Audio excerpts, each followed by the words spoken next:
आज जी न्यूज चीन के अतिक्रमण की अंतर्राष्ट्रीय साजिश पर बड़ा खुलासा करने जा रहा है। चीन जो खुद को दुनिया के सामने शांति दूत की तरह पेश करता है, वो दरअसल किस तरह अपने पड़ोसियों की जमीन को निगलने की चाल चलता है, उसकी पूरी इनसाइड स्टोरी हम आपको बताएंगे। हम आपको बताएंगे कि लद्दाख से लेकर अरुणाचल तक चीन की सेना किस तरह घुसपैठ की साजिश रचती रहती है, लेकिन भारतीय सेना के शौर्य के सामने चीन की एक नहीं चलती। पूर्व से पश्चिम तक देश के शूरवीरों के पराक्रम से चीन का हर षड्यंत्र नाकाम होता रहा है। पहले गलवान भारतीय सेना ने चीन के गुरूर को चकनाचूर किया। हिंद के वीर जवानों के गर्दन तोड़ पराक्रम ने चीन को घुटनों पर ला खड़ा किया। इसके बाद पैगोंग में भारतीय सेना ने पराक्रम का प्रदर्शन किया। भारत ने पराक्रम से घबरा गया चीन की सेना अब उत्तराखंड और अरुणाचल से सटे बॉर्डर पर भी साजिश रच रही है। तो पूर्व से पश्चिम तक कैसे पराक्रम पथ है, ये हम आपको बताते हैं। दरअसल लद्दाख आप सबने देखा, गलवान में उसने कोशिश की, लेकिन वहां पर हड्डी तोड़ पराक्रम का नमूना देखने को मिला। अब उत्तराखंड से भी ऐसी रिपोर्ट्स आ रही हैं और चीन की हर चाल का जवाब देने की वहां पर भी तैयारी है। अरुणाचल से भी ऐसी ही रिपोर्ट्स सामने आ रही हैं।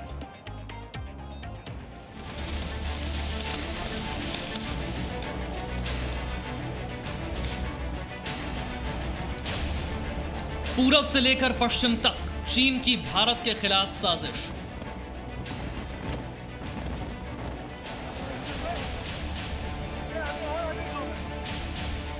एलएसी पर लगातार भारत से पिटने के बाद चीन की नई चाल। हम वो लोग हैं जो बांसुरीधारी कृष्ण की पूजा करते हैं, तो हम वही लोग हैं जो सुदर्शन चक्रधारी कृष्ण को भी आदर्श मान करके चलते हैं।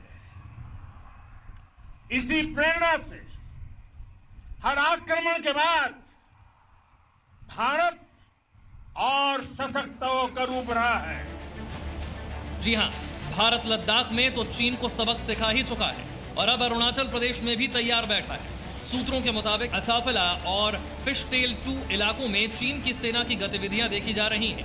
बीते कुछ दिनों में इस क्षेत्र के करीब 20 किलोमीटर के इलाके में चीन की सेना के तमाम वाहन देखे गए हैं। इसके अलावा यहां कुछ सड़कों और अन्य चीजों का निर्माण भी हुआ है, लेकिन चीन की पूरी गतिविधि पर भारतीय सेना और सुरक्षा एजेंसियों की पूरी नजर है। चीन से निपटने के लिए भारतीय सेना ने अरुणाचल प्रदेश के इस हिस्से में खुद की ताकत को और बढ़ाया है और भारतीय सेना पूरी तरह से तैयार है। चाहे वो ट्रूप्स की स्केल ऑफ इन्वॉल्वमेंट हो या फ्रिक्शन पॉइंट्स की संख्या हो, वह पहले से बहुत अलग है। फिर भी हम मौजूदा स्थिति के शांतिपूर्ण समाधान के लिए पूरी तरह से कमिटेड हैं। इसके साथ साथ मैं सदन को आश्वस्त करना चाहता हूं कि हम सभी परिस्थितियों से निपटने के लिए भी तैयार हैं।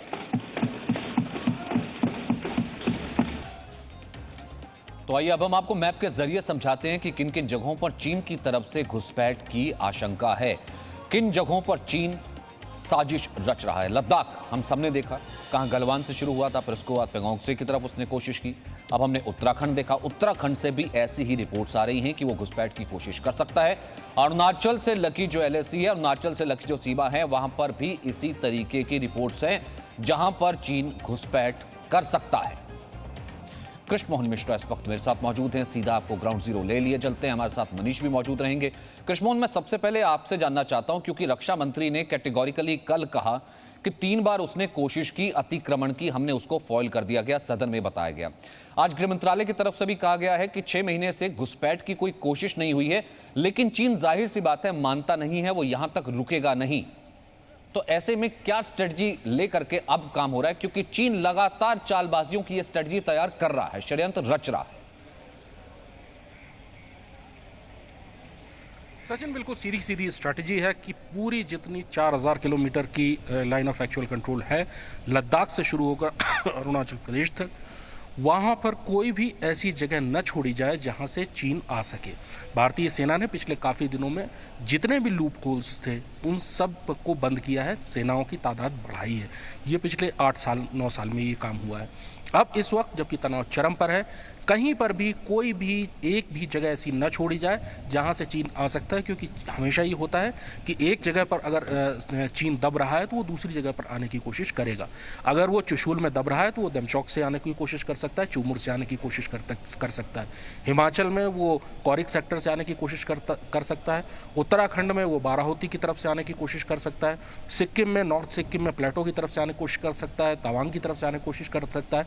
यहाँ भी नहीं हो पाया तो ट्राई जंक्शन में डोकलाम के नीचे वो कोई हरकत कर सकता है। अरुणाचल प्रदेश में तवांग के आगे बुमला वगैरह के इलाके हैं, वहाँ से वो कोशिश कर सकता है। उससे और आगे फिशटेल 1 फिशटेल 2 जो जगह हैं जो म्यांमार की सीमा के पास है, वहाँ से कोशिश कर सकता है।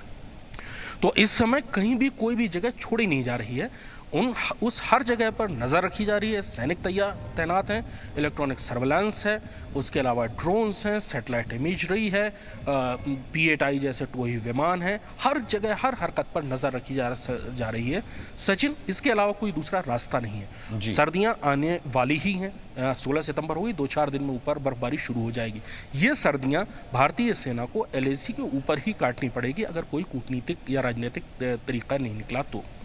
सचिन जी बिल्कुल, आपने ठीक कहा। और ये लद्दाख से लेकर के आपने कहा कि कोई ऐसा कोई लूपहोल नहीं है, और भारतीय सेना भी कल, जैसा कि रक्षा मंत्री ने कहा, पूरे तरीके से तैनात है और किसी भी ऐसी हरकत का माकूल जवाब दिया जाएगा। हम आपको अब अगली साजिश बताते हैं कि नेपाल बॉर्डर पर चीन ने किस तरीके से चक्रव्यूह तरीके से वो तैयार करने की कोशिश कर रहा है। चीन जहां नेपाल को अपना आर्थिक गुलाम बना चुका है, वहीं वो भारत पर सैन्य दबाव बढ़ाने की कोशिश कर रहा है। हम आपको नेपाल की पूरी चाल बताते हैं। दरअसल LAC पर तनाव के बीच चीन की सेना की यह साजिश है। वो उत्तराखंड के नजदीक जो भारत नेपाल सीमा है वहां पर घेराबंदी करने की कोशिश कर रहा है। ऐसी रिपोर्ट्स भी आई कि वो वहां पर भी निर्माण कार्य में लग्न है, निर्माण कार्य कर रहा है। नेपाल सीमा के पास चीन अपना सैन्य ठिकाना बना रहा है, ऐसी रिपोर्ट्स भी लगातार आती रही हैं। और नेपाल के तिनकार लिपू दर्रे के पास भी PLA की गतिविधियां नोट की गई हैं, PLA की गतिविधियां भी देखी गई हैं। तो भारत नेपाल सीमा के नजदीक चीन की सेना का यह निर्माण कार्य भी चल रहा है। मनीष शुक्ला, ये आपने पहले भी खबर दी थी कि एक तरफ से फ्रस्ट्रेट चीन या एक तरफ से मुंह की खाया हुआ चीन दूसरी तरफ से रुख करेगा एक नया फ्रंट खोलने की, वो अरुणाचल या फिर उत्तराखंड के पास चीन का बॉर्डर, नेपाल का बॉर्डर हो सकता है। तो ऐसे में वहां से अब क्या रिपोर्ट्स हैं? देखिए, चीन अपनी जो कोशिश है वो लगातार जारी रखे हुए है सचिन, क्योंकि नेपाल में अगर हम भारत नेपाल सीमा की बात करें तो करीब नेपाल के 130 बॉर्डर BOPs पॉइंट है, जहां पर उनके जो नेपाली फोर्सेस है उनके BOPs हैं।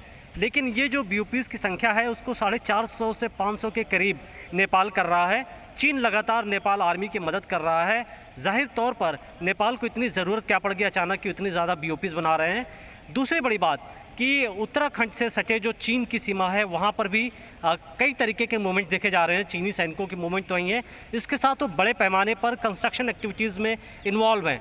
दूसरी तरफ हमने कल भी खबर दिखाई थी कि कैसे भूटान के अंदर, भूटान के जो इलाके हैं उसमें चीन कब्जा करने की कोशिश कर रहा है और वहाँ उनकी सेना जो PLA है उसकी मूवमेंट देखी जा रही है। जाहिर तौर पर चीन की कोशिश है कि हर तरह से जो भी भारत के पड़ोसी हैं जिनके भारत के साथ अच्छे संबंध है, या तो उनको डरा धमका करके अपनी तरफ मिलाया जाए या कुछ ऐसी संधि कर ली जाए जो भारत के खिलाफ हो, या फिर भारत के खिलाफ बातें फैलाई जाए जैसा नेपाल के अंदर हो रहा है।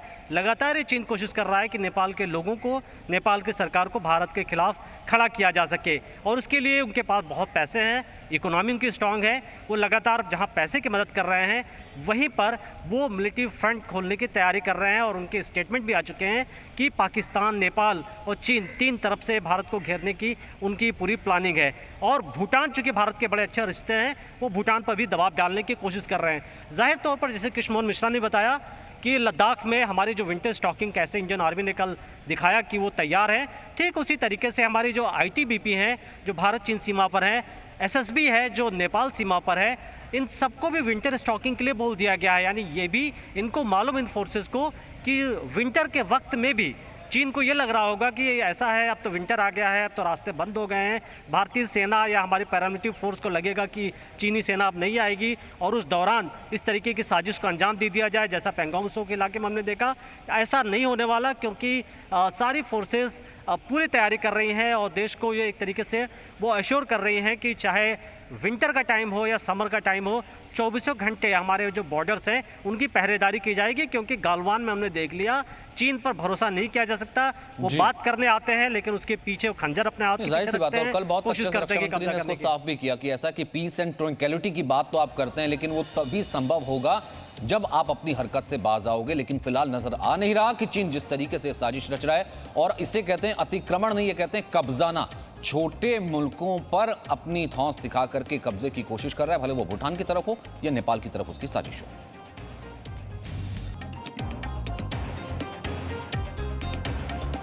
तो लगातार वो निर्माण कार्य में लगा हुआ है, भले वो नेपाल हो। वहीं दूसरी तरफ नेपाल के पास भूटान में भी वो यही कोशिश कर रहा है कि नेपाल पर भी अपना रौब दिखा करके, सैन्य रौब दिखा करके वो उसकी जमीन पर कब्जा कर ले। वहीं अरुणाचल प्रदेश से सटी सीमा पर चीन सैनिकों की तैनाती बढ़ा रहा है, ये भी रिपोर्ट्स लगातार आ रही हैं। और सैनिकों की तैनाती उसने उत्तराखंड सीमा पर भी बढ़ाई है। चीन निर्माण कार्य में भी लगा हुआ है। वहीं भूटान की अगर हम बात करें, भूटान सीमा पर भी सैन्य गतिविधियां तेज हैं, सैन्य गतिविधियां देखी गई हैं। और चीन की हर हरकत पर इंटेलिजेंस एजेंसीज की, सुरक्षा एजेंसियों की नजर।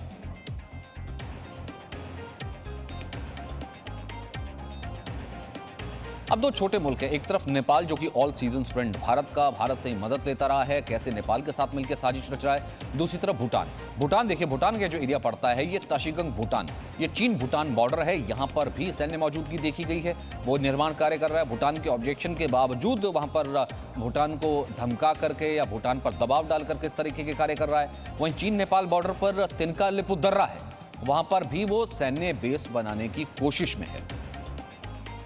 चीन को ऐसा लगता है कि जैसा उसने नेपाल के साथ रुख किया वो भारत के साथ भी करेगा। भारत के निर्माण कार्य को रोक लगाने के लिए गलवान जैसी साजिश रचेगा और भारत रोक देगा। लेकिन हुआ इससे उलट, न केवल डीएसडीबीओ रोड बन करके तैयार है, यही चीन की परेशानी है। वहीं दूसरी तरफ अटल टनल भी बन करके तैयार है, जो कि पूरे साल भर लद्दाख को भारत के दूसरे हिस्सों से जोड़ती रहेगी, मनाली से जोड़ती रहेगी। और रसद और जो बाकी सामग्री सेना के लिए चाहिए वो चीन की नजर में आए बिना वहां तक पहुंचती रहेगी।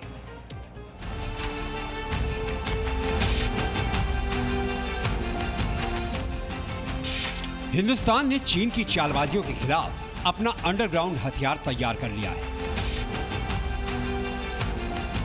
भारत के इस अंडरग्राउंड हथियार का नाम है लेह मनाली रोहतांग अटल टनल। वो सुरंग जो हर मौसम में भारतीय सेना के काम आएगी, बर्फबारी हो या भीषण बारिश। सेना के लिए अटल टनल के रास्ते सैन्य साजो सामान और राशन पहुंचाना बेहद आसान हो गया है। We've had this dream to connect Leh all weather, and this was the first step. Rohtang Pass was the first step in that, connectivity ladder towards Leh, and that's how Rohtang Tunnel or Atal Tunnel, as we call it today, is the most important tunnel in this link. And the climb to the pass, Rohtang Pass, was the most treacherous out of all the passes which are ahead of us. So this tunnel was extremely important. और भारत की ये engineering चीन के लिए बड़ी चिंता का सबब बन चुकी है। अटल टनल भारत के लिए सामरिक दृष्टि से इतनी उपयोगी क्यों है, हम आपको समझाते हैं। 9 किलोमीटर लंबी है अटल सुरंग। समुद्र तल से अटल टनल की ऊंचाई 10,000 फीट है। इतनी ऊंचाई पर बनी ये दुनिया की सबसे लंबी सुरंग है। इस टनल के रास्ते लेह और मनाली के बीच की दूरी 46 किलोमीटर कम हो जाएगी। इसलिए सामरिक लिहाज से भारतीय सेना के लिए अटल टनल बेहद महत्वपूर्ण है। इस टनल के रास्ते अब लद्दाख में तैनात सैनिकों से साल भर बेहतर संपर्क बना रहेगा। आपात परिस्थितियों के लिए इस सुरंग के नीचे एक दूसरी सुरंग का भी निर्माण किया जा रहा है। ये सुरंग किसी भी अप्रिय हालात से निपटने के लिए बनाई जा रही है और विशेष परिस्थितियों में आपातकालीन निकास का काम करेगी। और चीन को शायद यही परेशान कर रहा है कि मजबूत होता भारत जो है उसकी आंखों में किलकिला रहा है। चीन को लगता यह था कि ये नया भारत है, अगर वो कहेगा तो निर्माण कार्य रोक देगा। लेकिन जिस तरीके से भारत आगे बढ़ रहा है, चीन की परेशानी बढ़ती जा रही है। Presenting B News app available on Google Play and App Store. Download it now.